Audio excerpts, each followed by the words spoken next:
Saudara-saudari yang dikasihi oleh Tuhan kita Yesus Kristus, kita akan mencoba merenungkan firman Tuhan yang tertulis pada kitab Markus pasal 1 ayat 27. Demikian firman Tuhan akan saya bacakan bagi kita semua.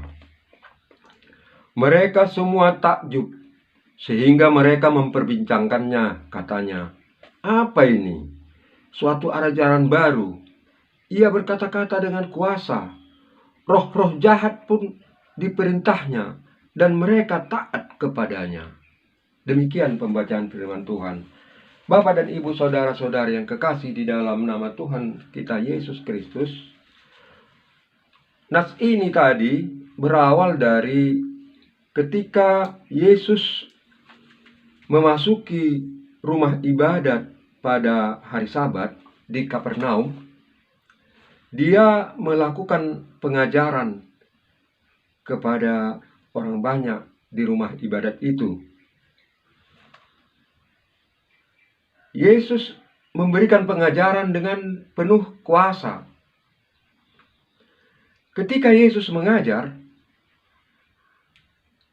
datanglah tiba-tiba seorang yang kerasukan roh jahat.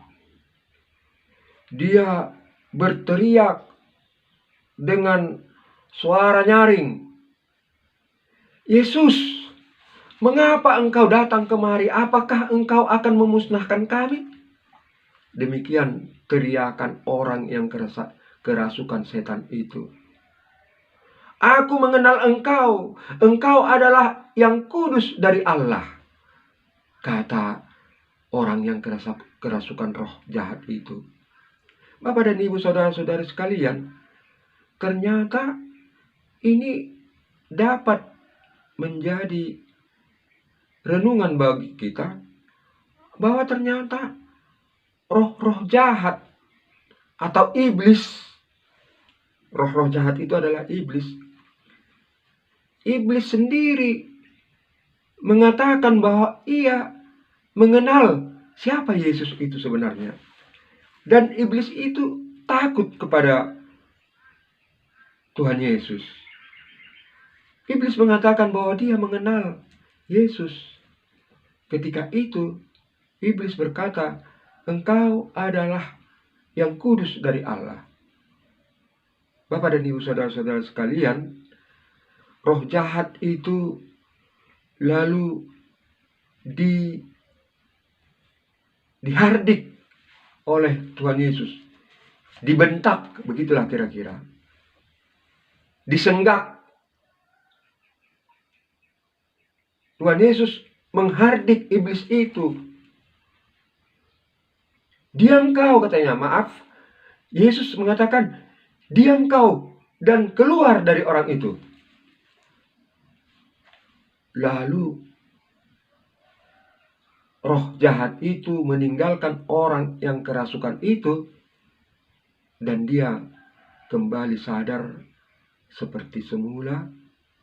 Maka orang-orang yang ada di rumah ibadah itu menjadi takjub akan pengajarannya. Mengapa orang banyak itu takjub? Karena mereka melihat bahwa Yesus itu berkata-kata dengan penuh kuasa. Bahkan mereka membandingkan dengan para ahli Taurat. Ahli Taurat kalau berkata-kata atau berbicara di hadapan jemaat, mereka tidak seperti Yesus. Melempem, gitulah kira-kira. Kalau Yesus di dalam perkataannya, dia berkata-kata itu sampai masuk ke relung-relung hati semua orang. Masuk dan menusuk sampai ke dalam hati sanubari orang yang mendengarnya. Sehingga bila ada orang yang merasakan sesuatu, pengaruh daripada kata-kata Yesus Kristus itu, orang itu akan merespon dengan pertobatan, dengan sikap-sikap tertentu.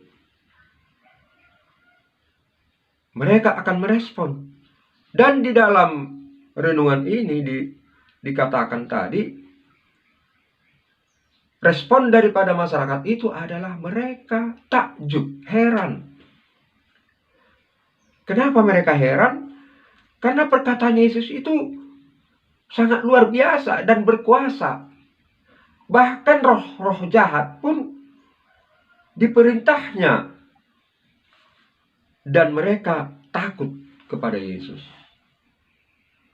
Inilah satu tanda mujizat yang dilakukan oleh Tuhan Yesus Kristus pada hari Sabat ketika Dia mengajarkan firman Tuhan di dalam bait Allah yang ada di Kapernaum.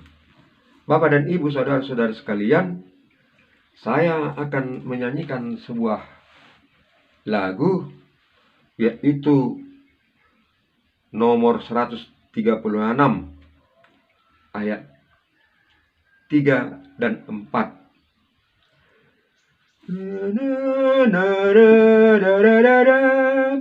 Genaplah janji setianya, Allah selamatkan umat manusia. Semua manusia akan mendengar panggilan untuk hidup yang kekal. Semua manusia akan mendengar panggilan untuk hidup yang kekal. Segala daya pakailah membawa firman hidup yang kekal kepada semua bangsa di dunia. Beritakan Injil dengan bergemar kepada semua bangsa di dunia. Beritakan Injil dengan bergemar. Terima kasih Bapak dan Ibu, saudara-saudara sekalian. Semoga lagu pujian itu tadi menjadi penghiburan bagi kita dan juga menjadi renungan. Kiranya Tuhan Yesus Kristus menyertai Bapak dan Ibu di dalam aktivitas hari ini.